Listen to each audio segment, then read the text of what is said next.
อยากหนาวเลยเนาะได้สิเลือกเอาตัวได้ซุกก็สิเอา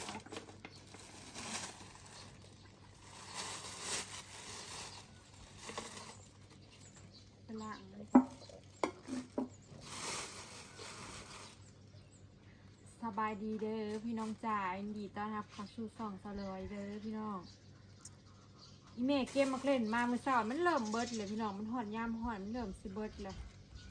ไก่มักเล่นสิแพงอีกแหละก็เลยเก็บคำมัดใส่ตู้ไว้แต่ว่าตัวใส่ก้อนนี่ก็มันโดนแห้งไหมขั้นหมากแบบนี้นะพี่น้องมันชิเด็กกลุ่มโดนถ้าเอาหมากซุกมาใส่มันจะเหี่ยวไว้เนาะบางในหมักบวบกับหมักน้ำเพิ่นเก็บมาอยู่หน้ากับโบมีผู้ใดกินซอยหมักพัดหมักลวกกินกับแจ่วมาใส่ตู้ไว้เมเก็บมาเมื่อเช้าเดี๋ยวสิใจเอาหมากแบบโบเละแห้งซุ่มไหวก่อนมันไหวโดนลายเละเลยเดือนเมษาสงกรานต์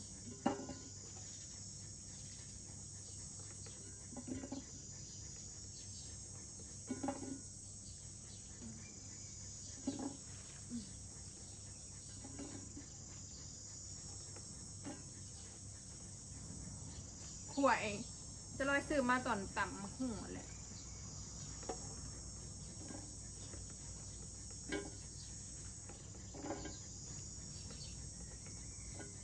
เบิร์ดแล้วก็ซื้อเข้ากับแพงเลยแบบนี้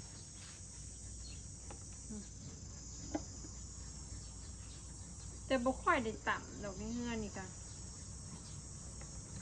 เก็บมาไว้บางที่บัตรมันเบิร์ดบ่มีแล้วมากต่ำพี่น้องก็จะบ่ได้ซื้อเนาะอยู่เงื่อนมันบ่หลายคนโดนจังได้ต่ำรอเพิ่นกินก็ได้เนี่ย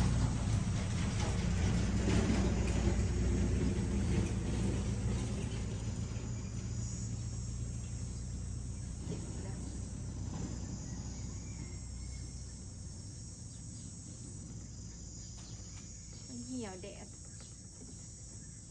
อีแม่เมื่อเฮือนดีเขาเจ้าพี่น้องกล่องสลอยมันอยากเหลืองๆเลย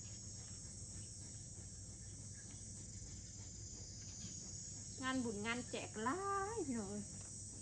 คนในบ้านนี่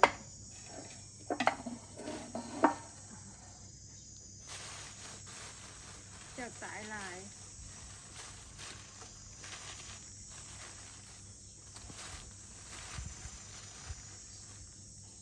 หมากแบบนี้นะกลุ่มโดนแห้งไว้โดนได้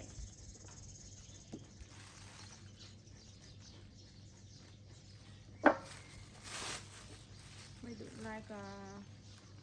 บ่เป็นแต่กินมันเหี่ยว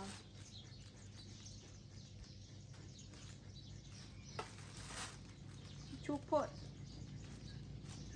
เอาไปให้เป็ดกินเป็ดไก่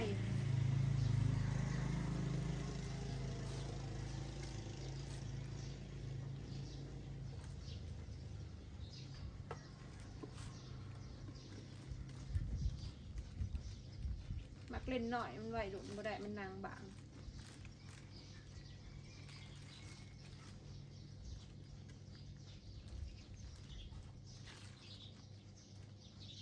ปลูกพักไปยากไปงามเนี่ยบ่อยากออกมันฮ้อนอากาศฮ้อน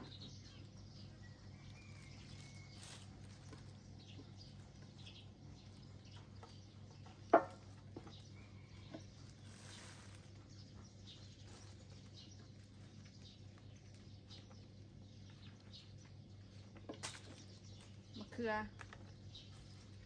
มีกระปุ่นกับแก้วซื้อปลาดุกพันมาป่นไม่เช้าก็กินข้าวก็มันปิ่งพวงนมสวรรค์เอามาให้เมื่อคืน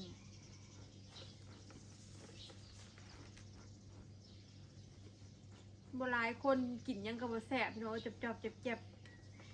ออกมานากินหลายคนก็แซ่บเฮ็ดกินยังน้อยหนึ่งก็เหลือ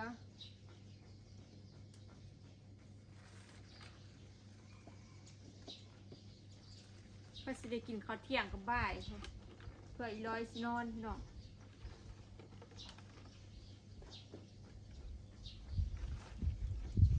คันเห็ดเลยก็ได้เห็ดเพื่อไว้เก็บข้าวตู้ไว้อันนี้มันถูกโคตรล่ะ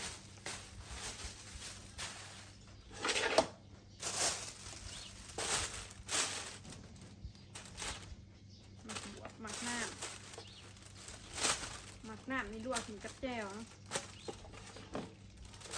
ซีแห้งมันหอมมันหวานเลยหมักน้ำ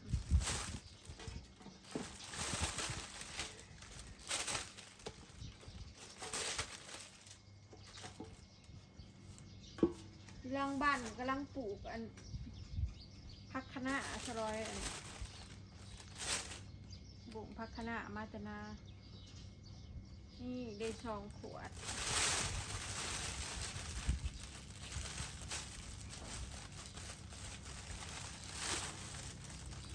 ห่อนๆนี่พัดลดหลายลดแรงนะฝุ่นกับโบไปโบมา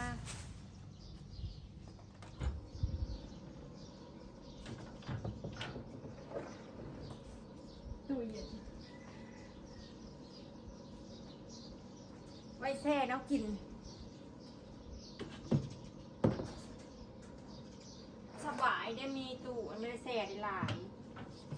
แช่พักแช่เนี่ย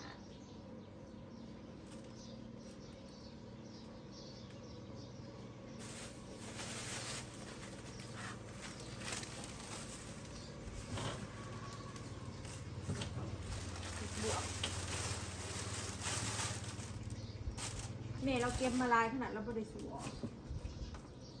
โอ้ไข่หมดแดงเหมือนยัง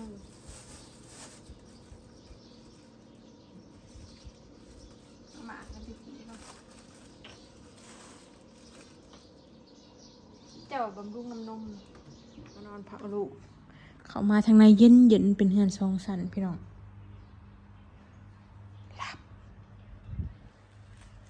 ต้องได้โอนตลอดโบนตลอดแล้วหัวเมื่อให้นอน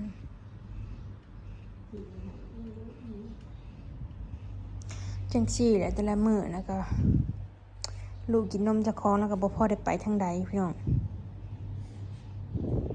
บางทีก็คิดจะเครียดก็เครียดเลยพี่น้องอยากหายก็หายผู้เดียวขยันว่าสิเอาลูกผู้เดียวได้นี่นะแบบเฮาบ่ได้ไปทางใดเด้พี่น้องแต่ละมื้อซะแล้วก็อยู่แต่กับลูกจังซี่บ่ได้ไปไสบางทีเมื่อยอยู่เฮือนแล้วก็ออกหน้าไปเกือบหมู่น้ำบ่อยยามเพิ่นอยู่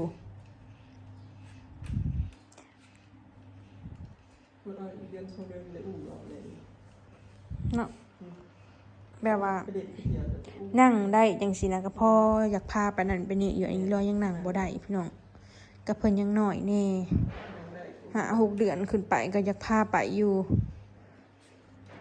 ออกให้ออกหน้าไปสวรรค์ไปนั่นไปนี่อยากพาไปอันนี้ไปใส่กระยากมันกินนมแม่แน่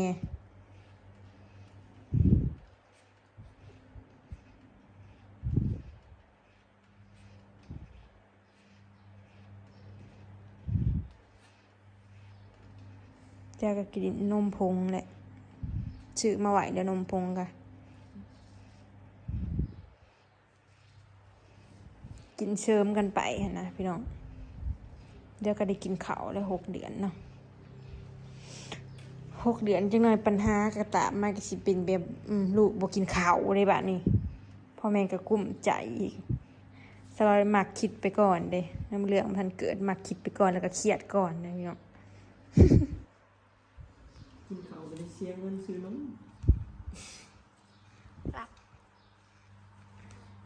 เขียนเลยเย็นแน่กังเวียนกับพ่ออยู่ได้กับบริไข่เพราะฝุ่นมันหลายปงเยี่ยมยังกับบริไข่มีแต่จอบไข่ยามรถบ่มาเปลี่ยนอยากจะได้บอกก็เอาเกลือหมูมื้อหนึ่ง3 เวลาหมูกับแค่ราคามันดีกันถ้า ฐานเลยเนาะ เพื่อเอาขายราคายังสูงอยู่กับใครพี่น้องเอ้ย คอยว่า พอได้เงินแน่ ส่วนเอาคายเนี่ยราคาที่สูงอยู่เดือนหาคันบิดเดือนหาไปขยันมันลงมูคุณหลังช่วงบิดเดือนหาเดือนหกไปนี่เป็นมูลาวเอง พอได้เงินผ้าเปียกก็เลยบ่ค่อยเปลืองบ่ได้ดอกเพนเริ่มใหญ่เลยแต่ก็ผ้าเปียกเสร็จแล้วก็เปลืองที่เปลืองก็คืออันน้ำยาซักผ้ากับแพมเพิร์สนี่เปลืองพี่น้องน้ำยาซักผ้านี่มันเป็นถุงเพิ่นใช้ได้แต่อองฟอง อันแบบอื่นนะบ่ใส่บ่ได้แพ้เป็นผื่นน้อยหนึ่งก็เป็นผื่นเลย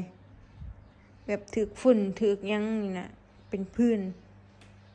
ผ้าห่มผ้าห้องก็ต้องได้ซักคู่มือพี่น้องคำบ่ซักเพิ่นเป็นผื่นแดงเต็มคือรถของพองมันไปจากแพงเลยพี่น้องบ้านนี้ทงหนึ่งเกือบ100 บาททั้งค่าผักยังไหลทงละ100ซะ เห็ดเสน่ห์เป็นเรื่องเล็กของแพงมัน เห็นของแพงเราบ่ได้เบิ่งแม่กับพ่อ ไม่เบิ่งแม่ก็พอด้วย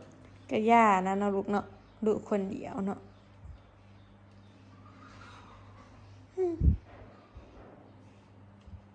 มีเงินเดือนได้นี่ได้เงินนำพสามีเดือนละ1,000เลยพี่น้อง ยังว่าเป็นพนักงานเรียบร้อย พนักงานในสังกัดละได้ เป็นพนักงานในสังกัดเรียบร้อย ถ้าฮู้จักทำงานน่ะได้หน่อยๆให้เงินเพิ่นก็สิหยอดไว้แล้วบ่ได้ใช้ดอก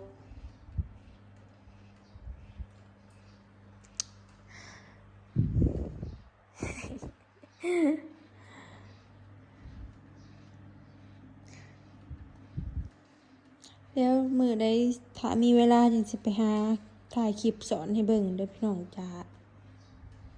ช่วงนี้ก็วนเวียนบางมื้อก็ถ้ามีเวลาหลายแหน่ก็ได้ถ่ายคลิปหลายคลิปนี้ก็สิขอเก็บภาพบรรยากาศไว้ซ้ำนี้เด้อพี่น้องพอกันคลิปหน้าเนาะสบายดี สบายดี นี่เด้เผากันอยู่จังซี่แหละแต่ละมื้อ เขาเป็นเงินนะ มันบ่หลายคนดิเผากันก็พอได้ไปเฮ็ดก็แก๊กๆนะมันก็เที่ยงแล้วพอเกือบหมู่แล้วพอเฮ็ดกินแล้ว เดียวนะ สักผ้าสักหยังก็แป๊บเดียวนึงมันแบบบ่หลายคนคืออยู่นาเด้ก็เงียบก็เหงาอยู่พี่น้องเคยอยู่นาเคยอยู่หลายคน เคยกินหลายคนกินบ่หลายคนจังซี่บ่แซ่บกินนี่กำลังจ้อมแจ่มไป